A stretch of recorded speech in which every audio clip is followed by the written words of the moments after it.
Hey everyone, good morning. This is Morgan Boykin with Positively Osceola. Happy Tuesday. It is June 9th, 2020. We're going to go over the 5 things you need to know happening in and around Osceola County. So be sure to hit that share button, hit the like button, so that way you can keep your friends and family informed of what's going on here in Osceola County.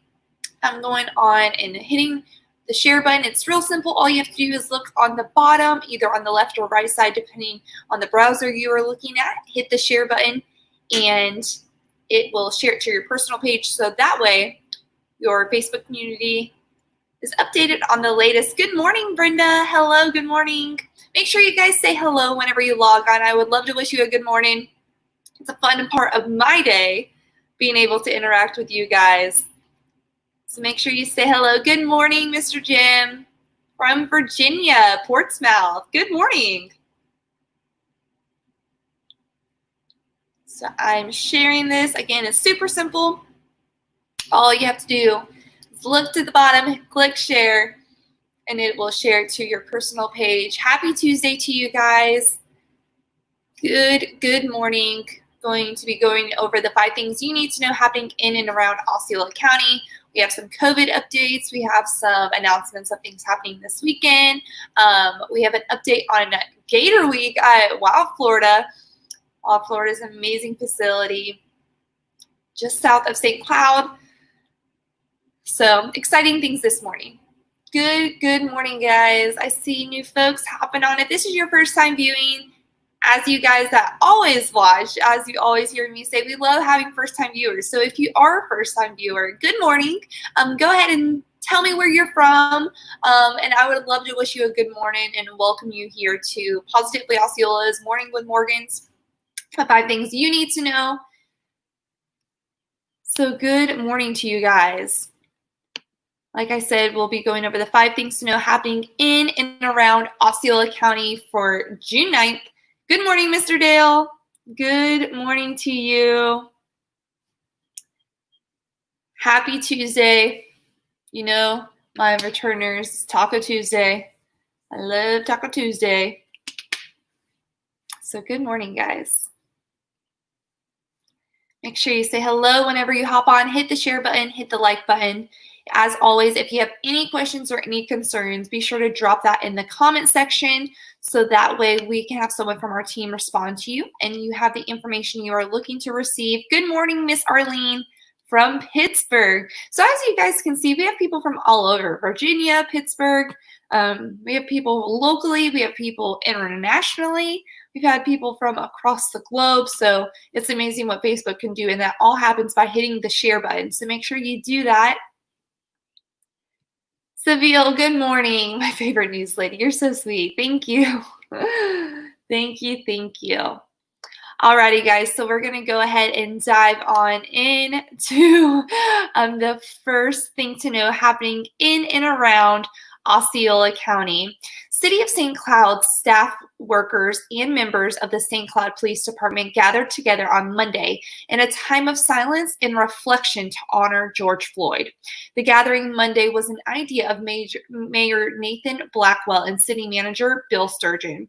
In a letter Sturgeon wrote to staff, he said, "During the last 3 months, we have been tried both physically, professionally, and personally. We have been faced with unprecedented pandemic, and now we are facing the much needed amplification of racial injustice against our fellow citizens. As I reflect on the implications of this difficult time, I am reminded of a document that we as Americans hold near to our hearts, the Constitution of the United States of America, and the preamble of one of those most revered documents in world history, which begins with the words, 'We the people,' which in my interpretation means all of us, in that there is no room for injustice in our society in any form or manner. And not wanting his words to be just words, but actions, Sturgeon said he will be directing the city's human resources and risk management teams to develop strategies to make sure St. Cloud has a more inclusive work environment." So again, that's coming from Mr. Bill Sturgeon and Mr. Nathan Blackwell. That is something that they partaked in. Good morning. Is it going to rain today? I'm from Kissimmee. Awesome. We're going to be doing the weather update here at the end, so make sure you stay tuned to the end of the 5 things you need to know. We do the weather every time we do the morning news, so good morning to you. Thanks for that question. We always go over the 5 things to know happening in and around Osceola County, touching base on a little bit of everything. And as always, if you have any questions, drop that below, and then we'll do the weather at the end of the 5 things to know. So the second thing to know happening in and around Osceola County, this is something fun and exciting. You guys, if you have followed Positively Osceola, you know that I love Wild Florida. They have an amazing facility, and it is the start of the annual Gator Week festivities. Wild Florida proudly is showed off 25 albino alligator eggs. Albino alligators are very rare. Biologists think only about 100 exist in the world. And while Florida is home to 2 of them, Snowflake and Blizzard, and while Florida hopes some of their eggs will hatch in August, just about 60 days from now. They've relocated the eggs to a secure location to help protect them from natural predators and monitor their progress. And it's just Monday of Gator Week. The rest of the week could be just as exciting. Today, Wild Florida will measure Crusher, the supersized gator, to his true length. On Wednesday, guests will learn what an alligator's favorite snack is during feeding shows. And during this week, first responders, healthcare workers, grocery store workers, and truckers give free admission as a way to say thank you to those who have made ultimate sacrifices to keep the community going during the pandemic.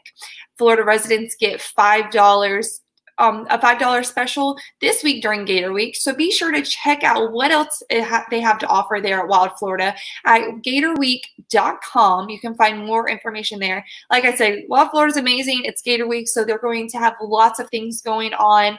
Yesterday, they announced the albino alligators. So lots to see and lots to come. So be sure to check them out. Again, that website is gatorweek.com.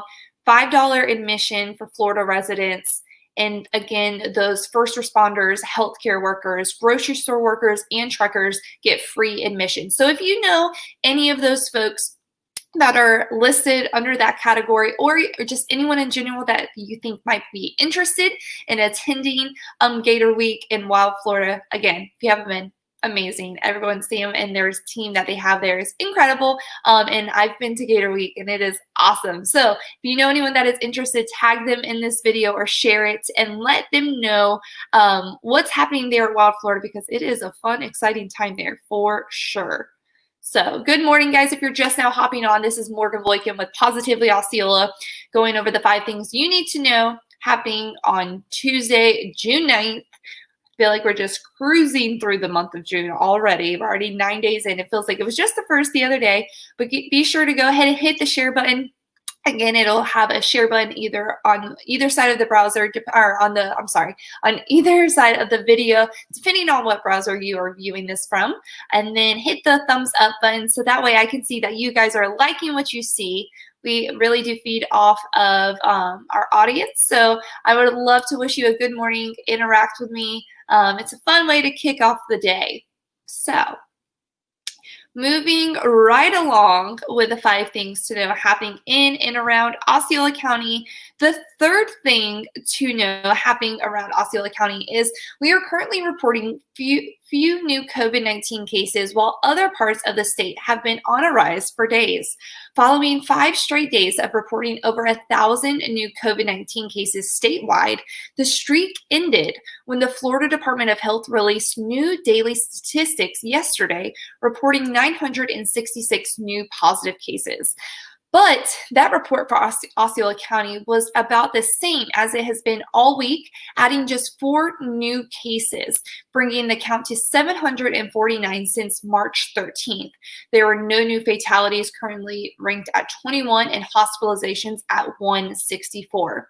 Osceola County continues to see its COVID-19 positivity rate below the state average, returning to 2.7% of positive cases in 8 of the last 9 outs of an average of 300 tests daily, and now has returned to 4.6% positives since testing started. The state average is currently at 5.3%. So there is an update when it comes to COVID. A lot of people in the mornings like to see an update of COVID, and that's currently going on. So make sure you're continuing with the face mask, the hand washing, all those things. You guys already know what we need to do. So make sure you are continuing to do that. So good morning, guys. I see some first-time viewers on, so be sure to say hello whenever you hop on. Tell me where you guys are from. If you guys are going to be enjoying Taco Tuesday today, put that in the comment section as well. If you are a first-time viewer, I'm a big fan of Taco Tuesday, so happy Tuesday to you. Alrighty, guys, so continuing right along with the 5 things you need to know. Emergency management officials say you should have 7 days of supplies in your hurricane kits this year. For years, us Floridians were told have 3 days worth of food, water, and supplies per person in your household as part of your hurricane kit that you will need should a major storm hit your area. This year, with the coronavirus pandemic being tracked as closely as any storm, state and local emergency management officials are urging every Floridian to have 7 days of critical supplies like food, water, medicine, and remember to also have those COVID-19 supplies like hand sanitizer, mask, and disinfectant wipes in your disaster kit. COVID-19 concerns this summer could affect the staging of emergency supplies in wake of a storm and could affect that supply chain. So make sure you guys are prepared for that. Again, we are in hurricane season right now, and as you guys already know, when a storm hits, or a pandemic, whatever it might be, stores get crazy. So make sure that you are prepared for that and that you have those items that you need. So that way, should anything happen, you are prepared and you are ready for that to take place. And then the 5th and final thing to know happening in and around Osceola County for Tuesday, June 9th, and also taking place this weekend is Osceola County will hold a tire and household chemical-free disposal day this weekend for residents. In an effort to reduce the amount of illegally dumped waste tires and to provide a clean and safer environment to live in, Osceola County is providing a tire and household chemical-free disposal day on Saturday, 7 a.m. to noon at the Bass Road Recycling Center located at 750 South Bass Road. This event is for Osceola County residents only and photo ID is required. Citizens can dispose of household chemical waste in up to 8 tires. Absolutely no vendors or commercial tires are accepted, and no hazardous waste from businesses will also not be accepted. So now for a weather update. Again, we always do the weather at the end of our 5 things to know so that you guys know what to expect when it comes to the weather. As for the weather today for Tuesday, June 9th, we have finally dried out yesterday, but there's about a 60% chance of rain late this afternoon and scattered showers throughout this afternoon. We'll start to see a mid to upper 70s and reach 91 degrees before the rain rolls in. It's a familiar summertime pattern, so as of right now, we have to get used to it as we are in hurricane and rainy season, and we'll continue to see the humidity and temperatures rise in Osceola County. Tomorrow's rain chances will be at 70%, but the rest of the week, we're looking at a low 90 degrees highs and 50 to 60% chance of rain. So there is the weather update with our 7-day forecast right there, as you can see next to me. Pablo, good morning from Kindred. Thank you for all the good information, best local news. Oh, thank you, Pablo. That's very sweet of you. I'm glad you enjoy it. Hello, Mr. Larry. Good morning. Good morning, guys. So that is it for the 5 things you need to know. As always, follow us on Facebook, Twitter, Instagram, YouTube, and of course on LinkedIn. Also, be sure to go to our Facebook page, hit that notification button so that you guys are informed of when we go live, so that way you can stay up to date with everything going on at Positively Osceola. We do the morning news every morning at 7:30 a.m. So make sure if you are a first-time viewer or if this is something that you like, that you come back tomorrow morning and all the weekdays to follow. I would love to have you on here with me, kicking off the day, going over the 5 things to know happening around Osceola County. Good morning, Mr. Mike. Good morning to you guys. So we're going to go ahead and log off. Happy Tuesday to you guys. I hope you have a wonderful day. Enjoy all those tacos on Taco Tuesday, and I will catch you tomorrow morning, 7:30 a.m. right here on Positively Osceola Facebook to go over the 5 things to know happening in and around Osceola County. This is Morgan Boykin with Positively Osceola, and we're making a positive difference in and around Osceola County. Bye, guys.